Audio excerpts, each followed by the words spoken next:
Hello tout le monde, j'espère que vous allez bien. Aujourd'hui, on se retrouve pour une vidéo où je vais vous dire si les prochaines parutions en France, les prochaines traductions valent le coup d'être achetées et d'être lues. La plupart sont dans les semaines, voire mois à venir. Je pense juste qu'il y en a comme un ou deux livres qui sont sortis en début de mois, mais vu qu'ils sont quand même assez récents, je vais quand même vous donner mon avis pour savoir si ça vaut le coup de vous déplacer et d'aller les acheter et les lire. Donc si ça vous plaît, je vous laisse avec la suite de la vidéo et autant vous dire que 2025, vous avez des pépites qui sont traduites en français. Ça c'est la première vidéo que je fais et pour cette série-là, mais j'ai très hâte de vous faire d'autres vidéos parce que je sens que vraiment les maisons d'édition en France en ce moment, ils sont genre on fire puis qu'ils essayent de tout vous traduire. Donc j'ai très hâte de vous donner mon avis pour un peu vous situer et voir si la hype qu'on a sur les réseaux, et ben, est-ce qu'elle est vraie ou pas. On va commencer avec un livre que j'ai lu fin 2024 et c'est Blood of Hercules. Lui, il va être traduit le 18 avril chez les éditions Verso. Donc, c'est pas tout de suite, il faut attendre encore un peu. Celui-là, on l'a vu énormément sur le BookTok dans les derniers mois. Ça va être une réécriture mythologie avec des points de harem. On a Enemies to Lovers.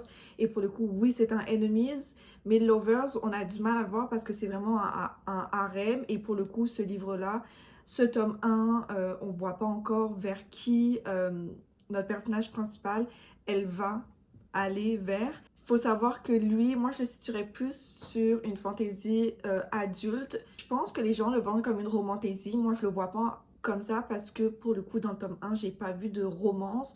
Ou en tout cas c'était des moments de romance-ish. Mais moi j'ai trouvé ça malsain, j'étais pas à l'aise. C'est une plume qui est très crue, qui est très gore, qui a beaucoup de descriptions. Moi j'ai eu l'impression qu'il se passait comme beaucoup de choses et rien en même temps. Franchement, j'étais vraiment pas sûre. Celui-là, il a fait partie de mes flops de 2024 parce que vraiment, la hype était présente. Et pour le coup, moi, je l'ai découvert, j'étais genre, bah non, en fait, non, je comprends pas. Donc là, c'est ça, il sort dans quelques mois. Je vous dirais que non, allez-y pas. Enfin, en tout cas, attendez un petit peu. Je vous dirais que attendez que le tome 2 sorte en anglais, voir les avis, parce que personnellement, moi, le tome 1, j'ai pas accroché. Mais il y a des chances que le tome 2, j'accroche. Et franchement, je sais pas si j'essaie de me convaincre, mais ouais, non, le 1, ça a juste pas fonctionné pour moi, donc je vous dirais de passer votre chemin pour l'instant. Ensuite, encore un livre de Ali Hazelwood qui va être traduit le 2 avril chez les éditions Hauteville, et cette fois on a Not in Love. Celui-là, il était décrit comme étant le livre le plus spicy que Ali ait écrit, mais là, je sais qu'il y a Deep End ou quelque chose comme ça qui sort fin du mois, et apparemment c'est lui le plus spicy, mais j'avoue que quand tu le compares avec ses autres livres, celui-là, effectivement, il était plus spicy. Il y avait vraiment une emphase sur le smut, je trouve. Alors, il est bien écrit, hein. C'est pas too much, il est bien écrit, mais il fait partie intégrante de l'histoire. Il est plus court, je trouve, que ses autres livres. Il passe beaucoup plus vite. Je vois vraiment, je trouve, pour moi, il était en décalage. C'est pas négatif, mais il était vraiment en décalage par rapport à ses autres livres. Presque comme si tu lisais un autre livre d'une autre autrice. J'ai quand même aimé, c'était pas incroyable, franchement c'était pas mon préféré de cette autrice, mais j'ai quand même apprécié et pour le coup, genre moi à la fin du mois j'irai chercher son nouveau livre parce que c'est une autrice que j'apprécie énormément, j'apprécie son écriture, ses personnages, son monde. Celui-là, il cassait pas trois pattes à un canard. Je vous le conseille si vous voulez quelque chose de rapide, divertissant, si vous cherchez du smut, si vous aimez quand même le monde, la plume de cette autrice, même si c'est vrai que lui, pour le coup, était un peu en décalé de par rapport à ce qu'on a l'habitude de voir, par rapport à ce qu'on a l'habitude de lire avec Ali. Une autre romance, et là pour le coup, elle arrive vite, vite, vite, et ça va être Daydream de Hannah Grace qui sort le 29 janvier chez les éditions BMR. Lui, pour le coup, c'est le troisième tome dans la série Maple Hills de Hannah Grace, avec le premier tome qui est Icebreaker, puis le deuxième, je suis pas sûre. Parce que, en fait, faut sachez que j'ai pas lu Icebreaker, puis j'ai pas lu le deuxième tome, et vraiment ce troisième tome, genre tous les autres me donnaient pas envie, mais celui-là, je sais pas pourquoi, genre il m'a appelé et je voulais juste vraiment lire. J'aimais beaucoup la couverture, j'aimais beaucoup la quatrième. Il m'a tiré, écoutez, il m'a tiré, alors que pour le coup, Icebreaker, pas du tout. Donc c'est ça, je l'ai lu en 2024. C'était une belle surprise parce que je sais pas, inconsciemment, j'avais des a priori par rapport à Hannah Grace, son écriture, ses personnages. De ce que j'ai entendu, ce troisième tome est assez différent de qu'est-ce qu'elle avait l'habitude de lire avec les deux premiers tomes. Il est beaucoup plus peut-être poussé, peut-être développé. Moi, je l'ai trouvé quand même assez long, mais on avait des passages qui étaient importants parce que on a des personnages qui représentent des minorités, qui ont des spécificités qu'on n'a pas l'habitude de voir dans d'autres livres. Et donc, déjà, c'est cool de les voir représentés, de les voir bien représentés. Mais c'est ça. Du coup, j'ai trouvé que peut-être à certains moments, c'était un peu long. C'était pas ce à quoi je m'attendais. C'était bien, c'était doux, c'était... Je veux dire, t'avais pas de prise de tête. T'avais pas de prise de tête. On a vraiment des personnages qui étaient intéressants à suivre, qui changeaient. Ce qui est cool avec ce livre-là, c'est qu'on n'a pas de troisième acte. Vraiment, tout le livre est comme... Tu sais, il est fluide, puis genre, c'est agréable de suivre leur histoire, puis ça fait du sens quand tu suis leur histoire. Tu te dis, ok, eux, ils sont faits l'un pour l'autre. Donc, c'est ça que j'ai bien aimé avec ce livre, et ce qui est, je pense, différent avec Icebreaker. Puis encore une fois, je ne sais plus c'est quoi enfin le deuxième tome. Mais c'est ça, Daydream, je vous dirais que c'est un oui, surtout si vous avez lu comme les deux premiers tomes de cette série, allez-y, continuez. Mais personnellement, genre moi j'avais pas lu les deux premiers, j'ai juste genre pris celui-là. Ça m'a pas empêché de l'apprécier, de comprendre. Alors oui, peut-être qu'il y a des sous-jokes que j'ai pas compris, mais tu sais, ça a pas entaché ma lecture. Donc je vous dirais, si vous étiez pas attiré par les deux autres livres de la série, lui, vous pouvez genre vraiment y aller sans souci. Puis si vous avez déjà commencé la série, bon bah continuez sur votre lancée, vous êtes super bien parti. Parce que moi c'est un oui, le 29 janvier, je vous dirais d'aller le chercher en librairie. C'est vraiment cool, franchement, j'ai beaucoup apprécié. Il a ses petits défauts, surtout au niveau de la longueur. Tu sais, il est peut-être un peu long pour une romance, mais j'apprécie ce qui a été fait dedans. Donc ouais, allez-y. Continuons avec les romances. Le 16 janvier, donc il y a quelques jours, on a The Right Move de Lee Stamford qui est sorti chez édition Chatterley. Et là, bah oui, bah, si vous ne l'avez pas déjà acheté, allez-y. Allez-y à 100%. C'est le deuxième tome dans la série Windy City, donc de Lee Stamford, qui est une série romance contemporaine avec des aspects de sport. Chaque couple a un tome, ils sont tous indépendants, mais ils sont tous liés. Moi, j'ai lu les 4 tomes et vraiment à la fin, tu vois cet aspect familial, cet aspect où, ok, ils sont tous ensemble, ils s'apprécient tous et t'as juste envie d'être avec eux. Donc là, The Right Move, franchement, My House, j'avais déjà beaucoup aimé. The Right Move, c'était genre encore mieux. Et je vous dirais, si vous êtes capable de les lire en anglais, genre, lisez-les tous parce qu'ils sont... Hey, je les adore. Oh my god, je les adore. Il y a Play Along qui était sorti cette année en anglais, le 4e tome de la série. Et c'était... Mais... Bah, c'était incroyable. C'était incroyable. Donc là, The Right Move aussi, c'est dans la même lancée. Moi, j'ai beaucoup aimé. Franchement, mais allez-y. Dans celui-là, on retrouve du basket, on retrouve du fake dating, on retrouve de la tension, on retrouve du smut bien écrit. Et il y en a, on retrouve tout. On retrouve tout ce qui fait que la recette fonctionne à la fin.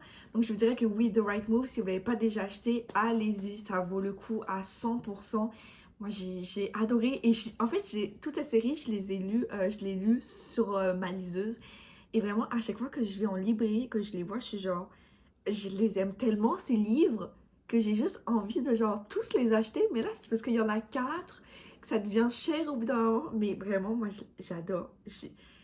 Franchement, j'aimerais trop les avoir en papier parce que j'adore cette série. Et The Right Move, franchement, ça fait partie du charme des 4 tomes parce que... Ouais, c'est bien écrit, tu t'accroches au personnage. Là, pour le coup, celui-là, tu sens la tension parce que c'est vraiment du fake dating. Ils vivent sous le même toit et bref, allez le lire. Allez le lire. On change avec un petit peu de romantaisie. Ça vous dit, on a Quicksilver qui va sortir en automne 2025. Alors oui, j'ai pas de date. Je suis désolée, j'ai pas de date, mais je voulais quand même vous en parler. Donc en automne 2025, on a Quicksilver qui sort chez édition Nox, donc nouvelle maison d'édition de 2024, qui sont en train de sortir plein de livres en ce moment. Je trouve ça super cool. Et donc ils vont traduire Quicksilver de Callie Hart, je pense. Je l'ai lu sur ma liseuse, je l'ai pas en papier. Pour le coup, c'était aussi un livre phénomène de BookTok en 2024. Vraiment, je pense que ça fait partie du top que BookTok recommandait. Je vous dirais que oui, allez-y, allez voir la hype, allez voir ce qu'on dit, si vous aimez tout ce qui est genre Shadow Daddy, si vous avez aimé Akotar, allez-y. Allez-y parce que ça va répondre à votre besoin. Vous vous attendez pas à quelque chose de hyper différent de qu'est-ce qu'on a l'habitude de voir parce que vous le trouverez pas. C'est quelque chose qui est super basique entre guillemets. Ça va chercher tous les codes qu'on a l'habitude de voir dans les romantaisies avec tout ce qui est ce principe de enemies to lovers qui en est pas vraiment un. Cette fille qui a qui est comme spéciale, qui est genre celle qui va réussir à qui va être la clé, on va dire, du problème qu'on a dans le livre. On va avoir, c'est ça, ce Shadow Daddy qui est un petit peu genre ténébreux au début, mais là tu te rends compte qu'en fait c'est un nounours et c'est ça, au début ils s'aiment pas, mais là ils sont obligés de cohabiter, ils se retrouvent dans un monde avec des fées, avec de la magie, et c'est ça, c'est comme tous les codes qu'on a l'habitude de voir. Il n'y a rien qui ne sortait de l'ordinaire, c'est pas négatif parce que tu passes un bon moment, parce que si tu as un besoin, ça répond exactement à ce que tu voulais. Mais si vous voulez quelque chose qui change, vous le trouverez pas. Vous trouverez juste un truc qui est cool, qui est super divertissant, où il y a du smut, où il y a de l'action, de la magie, un bon world building. Je veux dire, le livre est bon, là. Le livre est correct. Mais c'est ça, là, ça casse pas trois pattes à un canard, encore une fois. Moi, je vous le recommande, allez-y, franchement, quand ça sortira.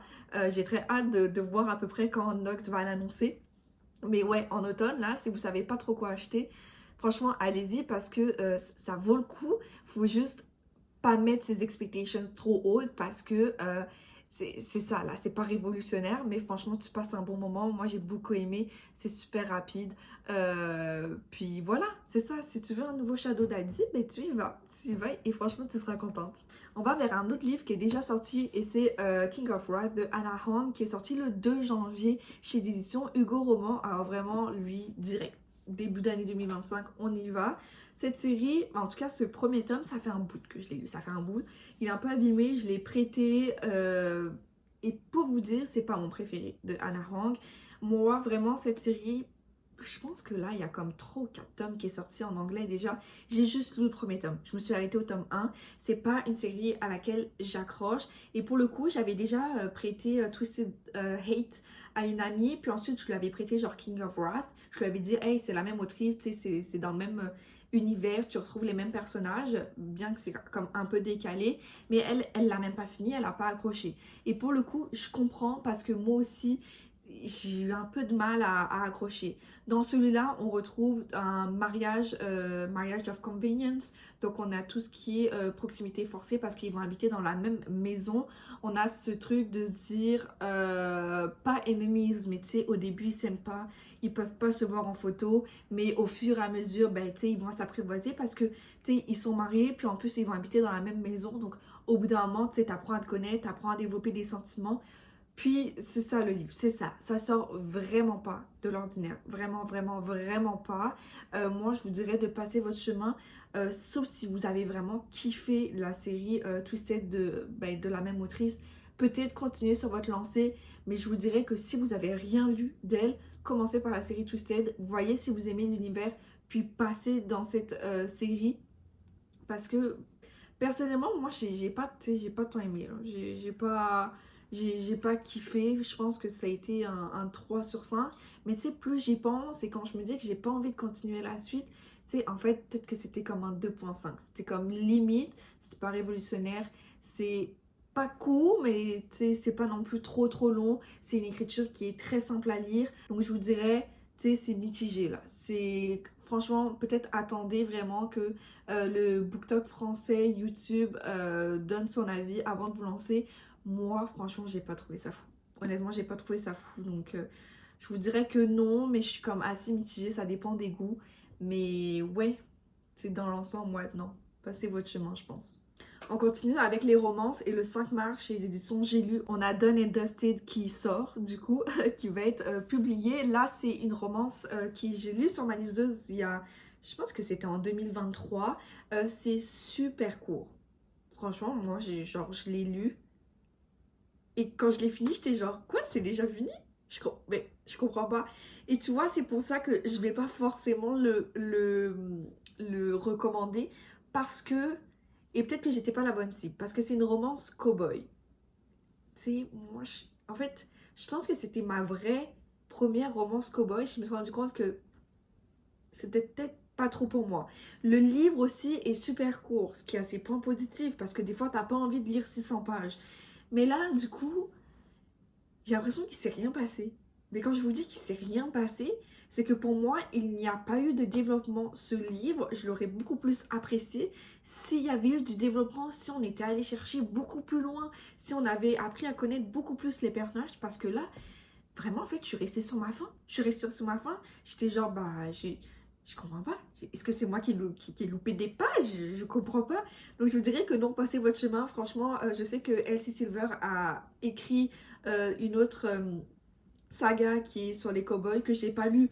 Mais, tu sais, je vous dirais aller plus vers celle-ci à la rigueur parce que là, Dawn and Dustin, moi, je suis pas là, non, ça n'a pas fonctionné avec moi. Je dirais, si vous cherchez un livre de transition super rapide, sans prise de tête, ouais, pourquoi pas, mais à la rigueur, lisez-le sur votre liseuse. Dans l'ensemble, je vous dirais, passez votre chemin, à part si vraiment vous kiffez tout ce qui est genre les romances western. Pour le coup, c'était pas mon cas. La madame qui se retrouve au fin fond de la campagne parce que dans sa vie, ça va pas, et elle rencontre un cow-boy. Bon, déjà là, j'étais comme pas... j'étais pas vendue. Mais même à la fin du livre, je l'étais toujours pas. Donc non, passez votre chemin parce que franchement, moi j'ai pas trouvé que c'était comme la meilleure chose et je pense même que ça faisait partie de mes déceptions de 2023. Ok, lui, je sais pas. Ok, écoutez-moi bien. Assistant to the Villain, il est sorti chez les éditions Calix. C'était quand? C'était le 19 septembre 2024. Je vous dirais que oui, allez-y. Mais là, genre, quand je faisais ma liste quand je regardais comme toutes les prochaines parutions, je suis à peu près sûre d'être tombée sur Apprentice to the Villain. Mais là, je retrouve pas la date. Alors, soit je l'ai imaginé, je sais pas, parce que oui, j'adore cette série. Peut-être que je l'ai imaginé, mais je retrouve pas de date. Donc, je suis à peu près sûre qu'il va être sorti cette année. Parce que lui est sorti en septembre 2024, souvent, ça met pas trop longtemps à sortir la suite. Donc lui, je suis à peu près sûre qu'il va sortir dans les mois à venir. Quand? Je sais pas. Faut checker sur le compte de Calix. En tout cas, si je peux vous donner comme un petit aperçu avant, si vous n'avez pas déjà craqué pour lire Assistant to the Villain qui est sorti en 2024, allez-y. Allez-y. Écoutez, je ne vais rien dire. Non, je vais quand même vous dire que là, on est sur une fantaisie qui a de l'humour, qui est légère, qui passe bien, on a un bon world building, on a une écriture qui est très simple, qui est super fluide. En fait, c'est tellement agréable à suivre. On a des moments qui sont hyper grotesques, on a des personnages hyper attachants, la magie est super intéressante. On a alors c'est pas Enemy Lovers, mais franchement, on a deux idiots qui veulent pas, qui veulent pas dire qu'ils s'apprécient. Franchement, c'est ça. C'est pas un Enemies to Lovers. Et franchement, j'aime trop cette trope de dire c'est deux idiots qui se kiffent. Mais non, mais non.